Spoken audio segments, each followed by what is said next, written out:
Hi, and welcome back to Diversified Members Credit Union 3 and Out with Chris Spielman. I'm Mike O'Hara.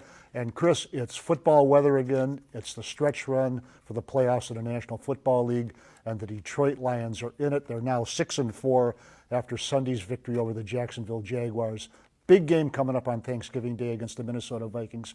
But for right now, talk about what it means to be in the race right now. You did it as a player here in Detroit. What does it feel like? Well, this is where, the good players make their money. The good coaches make their money. It's coming down to crunch time. And the one thing I loved what the Lions did yesterday was they found a way to win in all three phases. And you're going to have to do that, especially if you have some deficiencies on offense. When you're on special teams and you're on defense and you see that the offense is struggling, they're getting some yards, but not many.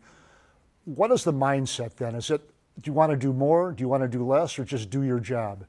I think the mindset is you tell yourself, and I remember having these conversations. Look, there's been many times where when I was playing, the defense has struggled and the offense carried it, or offense and defense has struggled, and Jason Hanson and Mel Gray carried it as far as special teams. And so when you have that and you have all three phases clicking, that's when you know you're a good football team because eventually somebody's going to have an issue, offense, defense, or special teams. And two out of those three have to play well for you to win a game.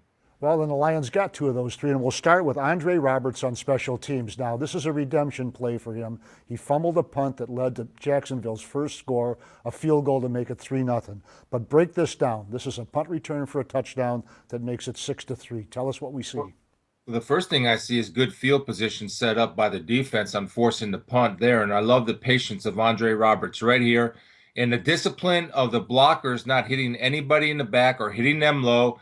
And you can see what Andre Roberts can do when he has the football in his hands and when he's in space. He's a tremendous talent. I'll tell you, I think he's really made a difference for this offense and has made a couple huge plays.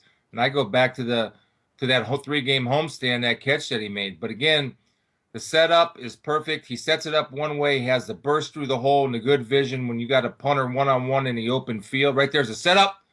He's able to cut, now show his burst through the hole one-on-one with the punter. He's got no shot and a discipline by his teammates blocking downfield without holding or hitting anybody in the back.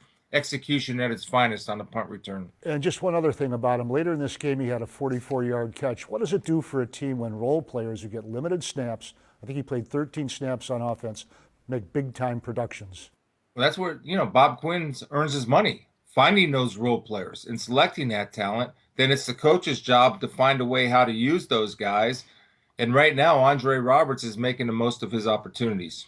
Now we move along. We talked about the Jacksonville Jaguars and their potential to give up turnovers, make them play the character. They did it again. Raphael Bush, backup safety, but played a lot of snaps Sunday, gets an interception and a return for a touchdown to make it 16-9. Break it down. Tell us what you see. Well, look at number 24, Nevin Lawson, at the top of your screen. First of all, he's in bump position, does good contact, and is playing that guy so tight that has the discipline not to interfere with him, but get a hand up in the air, force the tip ball. Raphael Bush breaking on a quarterback and a ball, making a great cut here. Now watch the defensive players turn into offensive blockers, clearing that lane, and Raphael Bush makes a great play for his teammates. But that's a team touchdown. Starts out with Nevin Lawson, who plays excellent here. And again, the discipline of not interfering, playing tight coverage, and battling and competing. Raphael Bush breaking on the ball, working the tip ball drill. The Lions clearing the hash. He has an open lane to the end zone. A tremendous play for that defense and really a good team defensive play, just like the special teams play.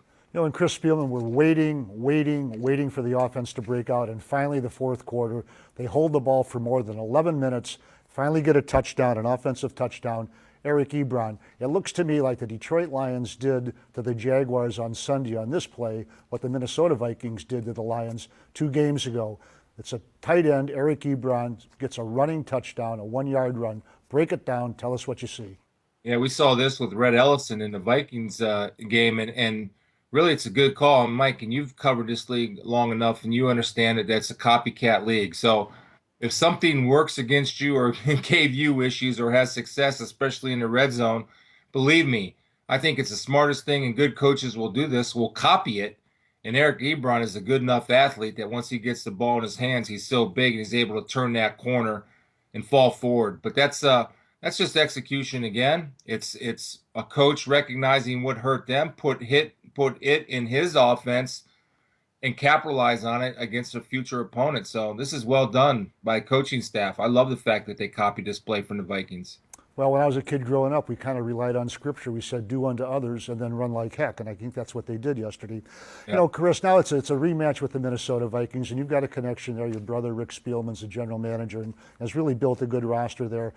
You know, they've had their problems too, but they ended a 4-game losing streak by beating the Arizona Cardinals. And they did it a lot like the Lions did. Yep. They had a kickoff return for a touchdown. They had an interception return for a touchdown. The Lions had trouble running the ball all year and kind of bottomed out in that regard yesterday with only 14 yards rushing. You've been in these games before, first place on the line, head-to-head. What sort of atmosphere do you expect on Thursday at Ford Field? And as a player, how much do you look forward to these games? Well, I loved it. I loved playing on Thanksgiving Day because we were the only show in town back then, and I think there was one other game with the Cowboys would play. But we knew that we were going to be spotlighted, so it was a chance for us to shine. I just remember, Mike, the energy in the building at the Silverdome. No matter what our record was, the energy was always there, and there was always this eternal optimism, even when we weren't very good, that we were going to win. And as a Lions fan, I would think that they would be extremely excited for this opportunity because it's a chance for this team to take the division lead against the Minnesota Vikings. Okay, we'll see how it works. On Thursday, let it rock, brothers and sisters.